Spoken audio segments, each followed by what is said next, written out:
اے خدا کے بندے سمجھ، اٹھ کھڑا ہو جا، تجھے اللہ اپنی طرف بلاتا ہے. الصلاۃ خیر من النوم، یہ نماز تیری نیند سے بہتر ہے. اللہ کو یاد کرنا، اس کی نماز کو قائم کرنا تیری نیند سے بہتر ہے.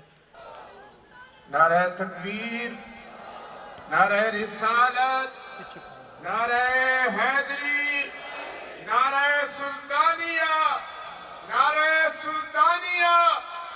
حضرت صاحبزادہ سکی سلطان محمد علی صاحب، نعرہ سلطانیہ. ہماری خوش نصیبی اور خوش قسمتی ہے، سرپرست اعلیٰ اصلاحی جماعت و عالمی تنظیم العارفین، جانشین سلطان الفقر حضرت سلطان محمد علی صاحب دربار عالیہ سلطان العارفین حضرت سلطان باہو رحمۃ اللہ علیہ، آپ مسند صدارت پہ جلوہ فرما ہیں، اور ہم آپ کے چہرہ انور کی زیارت سے بھی مستفید ہو رہے ہیں اور آپ کی موجودگی کے فیضان سے بھی مستفید ہو رہے ہیں. اللہ تعالیٰ نے ہمارے لیے جو احکامات مقرر کیے، ہمیں یہ خود احتسابی کرنی ہے کہ ہمارا تعلق کس حد تک اس کے ساتھ ہے، یا صرف ہم ایک زبانی جمع خرچ اور ایک خیالی پلاؤ پکائے جا رہے ہیں. اقبال جواب شکوہ میں فرماتے ہیں کہ مجھے افلاک سے یہ جواب ملا ہے، افلاک سے آتا ہے نالوں کا جواب آخر، کہ میں نے جب شکوہ کیا اور میرے وجود سے جب وہ شکوے بلند ہوئے تو مجھے اللہ کے عرش سے ان شکووں کا جواب دیا گیا. افلاک سے آتا ہے نالوں کا جواب آخر، اور ان نالوں کا جواب، ان شکووں کا جواب جب آیا تو ان میں مجھے کیا بتایا گیا؟ مجھے یہ کہا گیا کہ کس قدر تم پہ گراں صبح کی بیداری ہے، ہم سے کب پیار ہے. ہاں نیند تمہیں پیاری ہے، نیند کو زیادہ اہمیت دیتے ہو تم میری ذات کی بجائے. تو ہمیں کیسے یہ حق پہنچتا ہے کہ ہم اٹھ کے دعوی محبت ٹھوک دیں؟ ہمارے پاس دعوے کی دلیل کیا ہے؟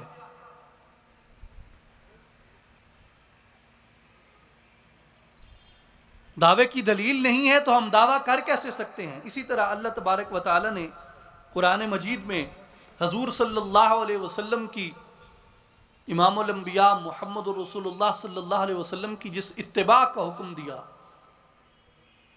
اور جس پہ یہ ساری گفتگو ہو رہی ہے، حضور کی عظمت قائم کرنے کا حکم دیا، کیا ہمارے اندر وہ جذبہ جاگزیں ہے؟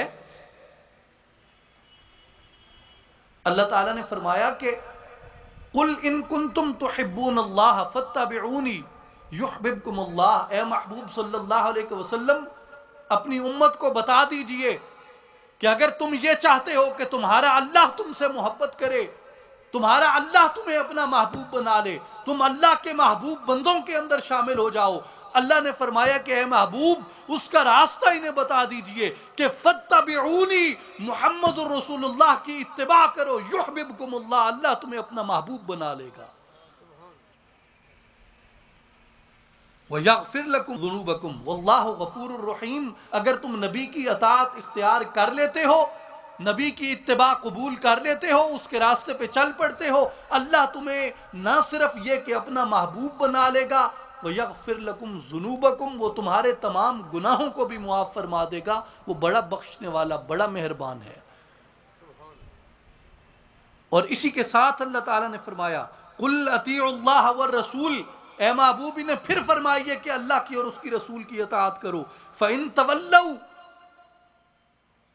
اگر اللہ اور اس کے رسول کی اطاعت نہیں کرو گے، اس سے منہ موڑ لو گے، اس سے چہرہ پھیر لو گے، اس کو اہمیت نہیں دو گے، اس کو ایک رسمی خیالی بات تصور کر لو گے اور یہ سمجھو گے کہ اگر تم اس کی اطاعت اور اتباع کرتے ہو تو تمہارا یہ دین پہ احسان ہوگا، تمہارا یہ اللہ اور اس کے رسول پہ احسان ہوگا. فرمایا فَإِن تَوَلَّوْا فَإِنَّ اللَّهَ لَا يُحِبُّ الْكَافِرِينَ. اگر تمہیں اس بات کی پرواہ نہیں ہے تو اللہ بھی تمہیں اپنا محبوب نہیں بنائے گا، کیونکہ اللہ کفر کرنے والوں کو اپنا محبوب نہیں بناتا.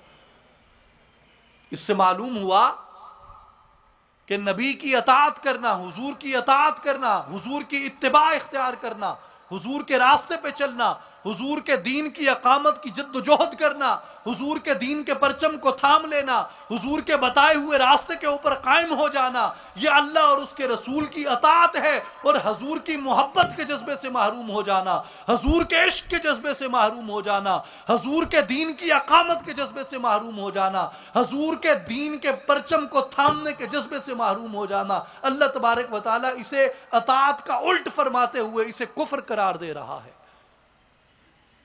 اور اللہ فرماتا ہے کہ اگر یہ جذبے تمہارے وجود سے نکل جائیں گے تو یہ کفر کرو گے تم، اور اللہ کافروں کو پسند نہیں فرماتا۔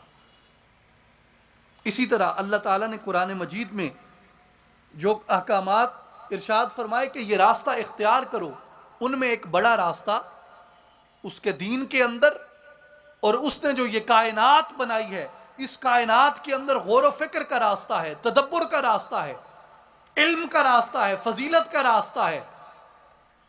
اور کیا علم کا وہ راستہ، تخلیق کا وہ راستہ ہمارے پاس آج موجود ہے؟ کیا ہم اسے اختیار کیے ہوئے ہیں؟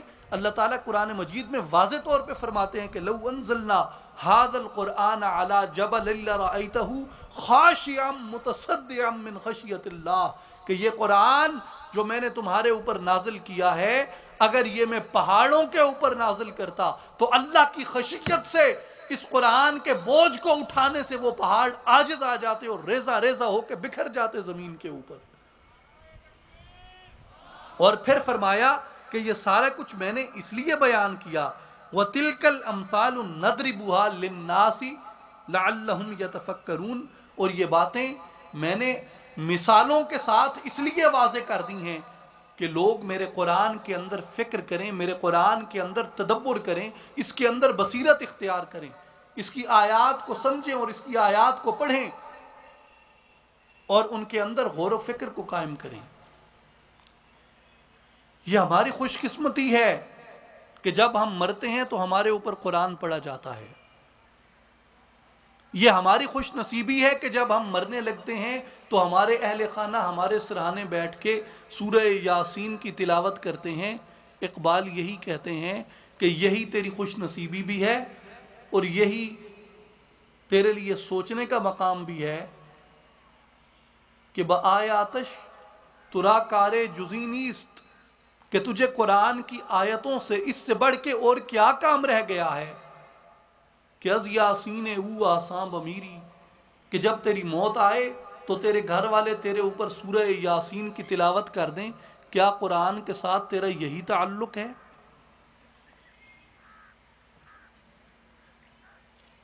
فقہا نے، اکابرین نے یہ کہا ہے کہ بندے کے لیے، ہر مومن مسلمان کے لیے یہ لازم ہے کہ وہ قرآن کو سمجھ کر اس میں فہم اور ادراک حاصل کرے، اور اپنے گھر کے اندر قرآن کو رائج اور مروج کرے۔ اور یہ بھی اکابرین نے فرمایا ہے کہ ہر مسلمان پہ یہ لازم ہے کہ وہ اپنے اہل خانہ کو، اپنی بیٹیوں کو، اپنی بہنوں کو، اپنے گھر والوں کو کم از کم ایک بار سورہ نور اور سورہ النساء پڑھنے کی تلقین کرے۔ کیا ہمارے گھروں میں یہ باتیں مروج ہیں؟ کیا ہم نے قرآن کے اندر وہ فکر اور وہ غور قائم کیا ہے؟ کیا ہم نے اس کے اندر وہ تدبر اور وہ بصیرت اختیار کی ہے؟ ہم جب اپنی بیٹیوں کی یا اپنی بہنوں کی شادی کرتے ہیں، پورے ہمارے معاشرے کا ایک رواج ہے کہ شادی کے بعد جب اپنی بہن سے یا بیٹی سے ملتے ہیں تو اسے جو کچھ بھی ہم نے جہیز میں دیا ہوتا ہے اس سارے کی تفصیلات اس سے پوچھتے ہیں کہ بیٹا ٹی وی ٹھیک چل رہا ہے، اوون ٹھیک چل رہا ہے، فریج ٹھیک چل رہا ہے، اے سی ٹھیک چل رہا ہے، دیگر اشیاء ٹھیک چل رہی ہیں۔ لیکن ہم نے کبھی بھی ان سے یہ نہیں پوچھا کہ یہ نسخہ قرآن کا جو ہم نے تمہیں دیا تھا، کیا اسے کھول کر بھی تم نے دیکھا ہے؟ یہ ہماری وہ معاشرتی بد نصیبی اور وہ معاشرتی بدقسمتی ہے کہ ہم اپنے نبی کے ساتھ، اپنے دین کے ساتھ، اپنے خدا کے ساتھ محبت کے زبانی دعووں سے آگے عملی سطح تک نہیں بڑھ سکے. اور یہ تو صرف قرآن کی بات ہے. اللہ نے تو قرآن میں سب سے زیادہ دعوت دی ہے کہ میرے قرآن میں غور و فکر کرو. اس سے آگے بھی اگر آپ دیکھیں تو اللہ نے اپنی اس کائنات کے اندر غور و فکر کی دعوت دی. قرآن کریم میں اللہ تعالیٰ نے بڑی ایک حسرت کے ساتھ ایک بات فرمائی بندے کے اوپر حیف کرتے ہوئے کہ افلا ينظرون الى الابل کیف خلقت. وہ تم اونٹ کی طرف غور سے کیوں نہیں دیکھتے؟ میں نے اسے کیسے پیدا کیا ہے.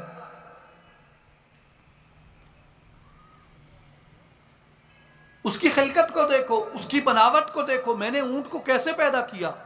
وَإِلَى السَّمَاءِ كَيْفَ رُفِعَتْ، یہ غور کرو، یہ میں نے آسمان بغیر ستونوں کے بلند کر دیا ہے. یہ میں نے آسمان کو کیسے بلند کر دیا؟ كَيْفَ رُفِعَتْ، میں نے کیسے اسے بلند کر دیا.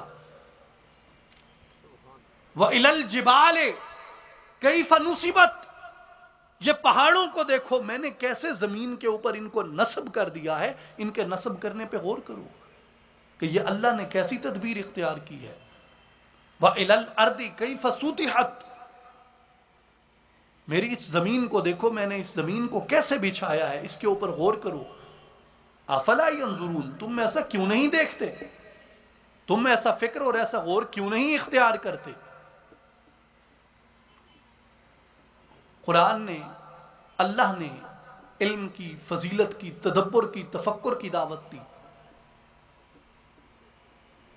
لیکن ہمارے کتنے گھر ہیں، ہمارے کتنے افراد ہیں جن کا کتاب اللہ سے اور دیگر کتب سے کسی طرح کا کوئی رشتہ رہ گیا، جنہیں مطالعے کا ذوق رہ گیا ہو، جنہیں فکر کرنے کا ذوق رہ گیا ہو، جنہیں دینی، علمی، سائنسی ان معاملات کے اندر، فلسفے کے اندر جنہیں تفکر کا اور تدبر کا ذوق رہ گیا ہو. ہم بہت اعلیٰ تعلیم بھی حاصل کر لیں تو یہ کسی سرکاری ادارے کے ٹائپسٹ لگ جاتے ہیں یا کلرک بن جاتے ہیں. اس سے بڑھ کے تفکر کی ہمارے اندر جستجو ہی نہیں ہے. غور و فکر کرنے کی ہمارے اندر تمنا اور آرزو ہی نہیں ہے. اور کئی نسلیں ہیں جو ہم اسی طریقے سے، اسی مادیت پرستی کے اندر تباہ و برباد کرتے جا رہے ہیں. نہ ان میں ہم فکر پیدا کر سکتے ہیں، نہ ان میں ہم تدبر پیدا کر سکتے ہیں، نہ ان میں ہم شعور پیدا کر سکتے ہیں. حضور کا سب سے بڑا کارنامہ، جسے اہل مغرب کہتے ہیں کہ یہ ایک بہت بڑا کارنامہ تھا آقا پاک کا، وہ یہ تھا کہ آپ کی صحبت میں اور آپ کی مجلس میں رہنے والا ایک ان پڑھ ترین انسان، ایک بدو بھی اگر تھا تو اس کا بھی علمی شعور آقا پاک صلی اللہ علیہ وسلم نے اس سطح پہ پہنچا دیا تھا کہ آج تک کے اہل علم ان کی باتوں کو اقوال زرین کے طور پہ پیش کرتے ہیں. وہ علم شعور کدھر ہے؟ یہی اقبال کہتے ہیں کہ وہ اپنے علم کے موتی کتابیں اپنے آبا کی، جو دیکھیں ان کو یورپ میں تو دل ہوتا ہے سیپارا. گنوا دی ہم نے جو اسلاف سے میراث پائی تھی، سریا سے زمین پہ آسمان نے ہم کو دے مارا.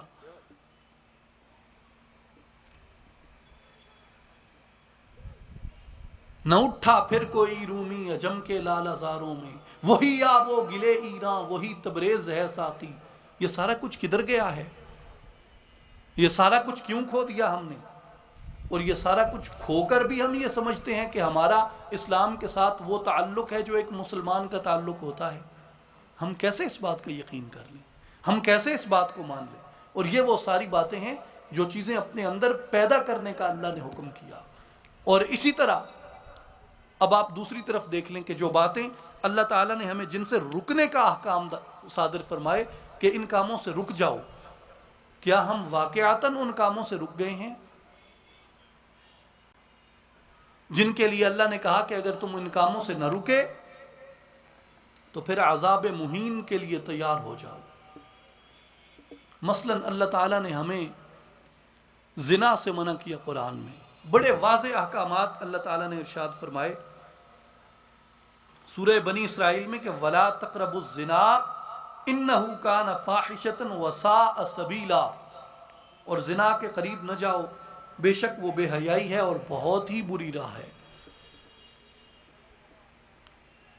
کیا ہمارا معاشرہ ہمارے سامنے موجود نہیں ہے؟ ہم اس معاشرے کا فرد ہوتے ہوئے اپنے آپ کو اس معاشرے میں نہیں دیکھ رہے کہ ہمارے اس معاشرے میں کیا ہو رہا ہے؟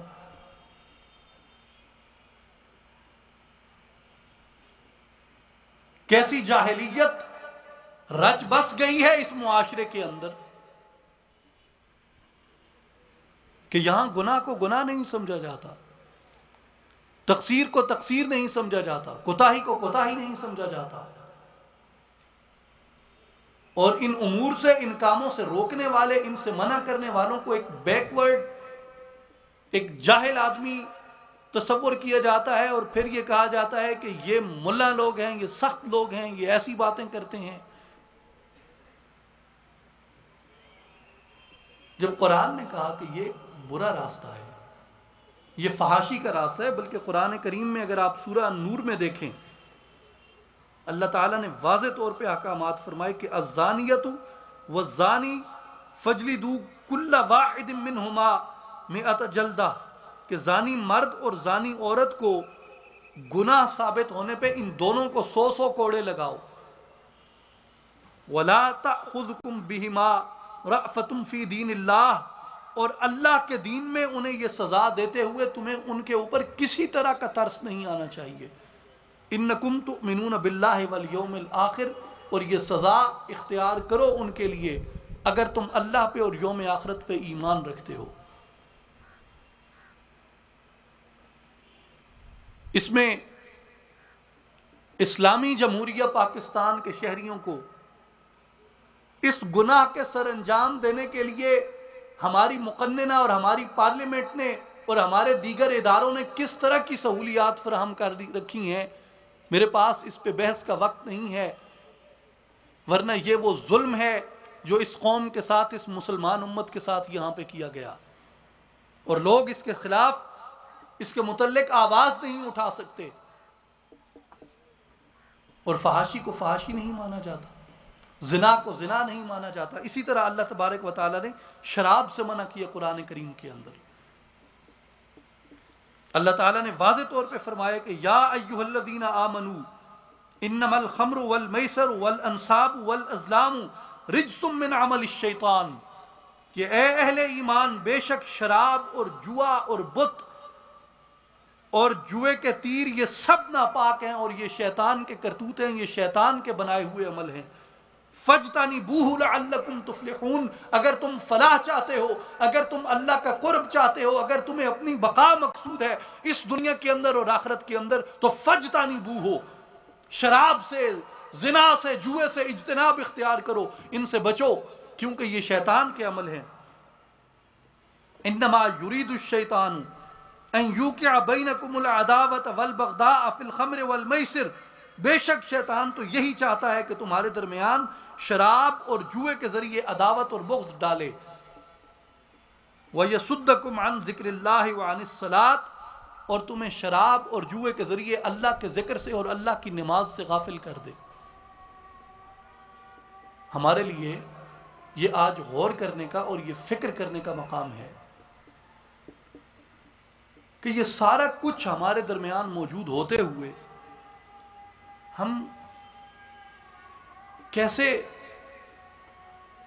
اپنے عاشق ہونے کا اور اپنے عاشق رسول ہونے کا دعویٰ کر سکتے ہیں، اور ان اعمال کو روکنے کے لیے ہماری جد و جہد کیا ہے۔ میں آپ تمام بھائیوں اور بزرگوں سے بڑی معذرت کے ساتھ سلطان العارفین برہان الواصلین حضرت سلطان باہو رحمۃ اللہ علیہ کی تصنیف مبارک عین الفقر کی ایک عبارت جو حضور سلطان العارفین حضرت سلطان باہو رحمۃ اللہ علیہ نے شراب اور شراب نوشی کرنے والے کے متعلق ارشاد فرمائی ہے، یہ میرے الفاظ نہیں ہیں، یہ سلطان العارفین حضرت سلطان باہو کے الفاظ ہیں۔ اور جو بھی شخص سلطان العارفین رحمۃ اللہ علیہ کو، حضرت سلطان باہو رحمۃ اللہ علیہ کو اپنا رہبر اور رہنما مانتا ہے، انہیں اپنا مرشد مانتا ہے، انہیں اپنا شیخ مانتا ہے، انہیں اپنے لیے ایک ہدایت کا سرچشمہ مانتا ہے، انہیں اپنے لیے عرفان کا سرچشمہ مانتا ہے، اور ان کی ذات گرامی کے لیے حق باہو اور سچ باہو اور ایک نظر کرم دی تک باہو کے نعرے لگاتا ہے، وہ شخص اس کتاب کو بھی غور سے دیکھ لے اور حضور سلطان العارفین کے ان الفاظ کو بھی غور سے سن لے کہ آپ شریعت کی اتباع کے لیے اور شراب کی ممانعت کے لیے کیا الفاظ ارشاد فرماتے ہیں۔ آپ پہلے اپنے لیے فرماتے ہیں کہ یاد رکھو ہر مراتب از شریعت یافتم، کہ سلطان باہو جو کچھ بھی ہے، میں نے جتنے بھی مقامات حاصل کیے، میں نے جتنے بھی مراتب پائے، ہر مراتب از شریعت یافتم، میں نے ہر مرتبہ شریعت کے ذریعے سے پایا، پیشوائے خود شریعت ساختم، اور میں نے شریعت ہی کو اپنا راہبر اور رہنما بنایا ہے۔ وہ سلطان باہو، وہ حق باہو، وہ سچ باہو، وہ کیا فرماتے ہیں؟ حضرت سلطان باہو فرماتے ہیں کہ بداں کے اہل شراب بشیطان اہل قربست، ہر کے نوشد ام الخبائث شراب، ہر دو جہان خراب، مئے محبت حق تعالی باید وساقی حوض کوثر۔ حضرت محمد الرسول اللہ صلی اللہ علیہ وسلم اہل شراب ازا محرومن، ہر کے شراب نوشد، پنج بار در خانہ کعبہ بمادر خود زنا کردہ باشد، لعنت است برا ہفتاد و پنج بار۔ حضرت سلطان باہو رحمۃ اللہ علیہ فرماتے ہیں کہ جان لے شراب پینے والا شیطان کا دوست ہے اور شیطان کا مقرب ہے اور شیطان کا ساتھی ہے۔ ام الخبائث شراب پینے والا دونوں جہانوں میں خراب ہوتا ہے، یہ عین الفقر کے لفظ ہیں، صفحہ 341۔ شراب پینی ہے تو اللہ اور اس کے نبی محبوب ساقی کوثر حضرت محمد الرسول اللہ صلی اللہ علیہ وسلم کے عشق و محبت کی شراب پی جائے۔ اور پھر آپ فرماتے ہیں کہ جو آدمی یہ دنیا کی یہ شراب حرام پیتا ہے، آپ فرماتے ہیں کہ وہ شرابی حضور کے عشق سے اور اللہ کے عشق سے محروم رہتا ہے، اور جو آدمی شراب پیتا ہے آپ فرماتے ہیں کہ در خانہ کعبہ بمادر خود زنا کردہ باشد، وہ شخص گویا 5 مرتبہ خانہ کعبہ کے اندر اپنی ماں کے ساتھ زنا کرتا ہے جو آدمی شراب پیتا ہے۔ یہ سلطان العارفین حضرت سلطان باہو کا فرمان ہے۔ اور پھر آپ فرماتے ہیں کہ لعنت است برا ہفتاد و پنج بار، ایسے شخص کے اوپر 75 مرتبہ خدا کی لعنت ہو۔ میرے بھائیوں، میرے بزرگوں، ہم کس معاشرے کے اندر اور کس سوسائٹی کے اندر رہ رہے ہیں؟ ہمیں اپنے اکابر کی، اپنے قرآن کی، اپنے رسول پاک صلی اللہ علیہ وسلم کی تعلیمات سے کیا رشتہ ہے؟ ہمیں یہ سوال اپنے اندر اٹھانا ہے کہ ہمارے پاس ہماری مسلمانی کا ثبوت کیا ہے، ہمارے پاس ہمارے نبی کی اتباع کا ثبوت کیا ہے، ہمارے پاس ہمارے نبی سے عشق کا ثبوت کیا ہے۔ اسی طرح اللہ تبارک و تعالی نے اور رسول پاک صلی اللہ علیہ وسلم نے گالی گلوچ سے منع فرمایا۔ آقا پاک صلی اللہ علیہ وسلم کا فرمان ہے، سنن ابن ماجہ کتاب الزہد، سیدنا ابو بکر صدیق رضی اللہ تعالیٰ عنہ سے روایت ہے، آقا علیہ الصلوۃ والسلام نے فرمایا کہ الحیاء من الایمان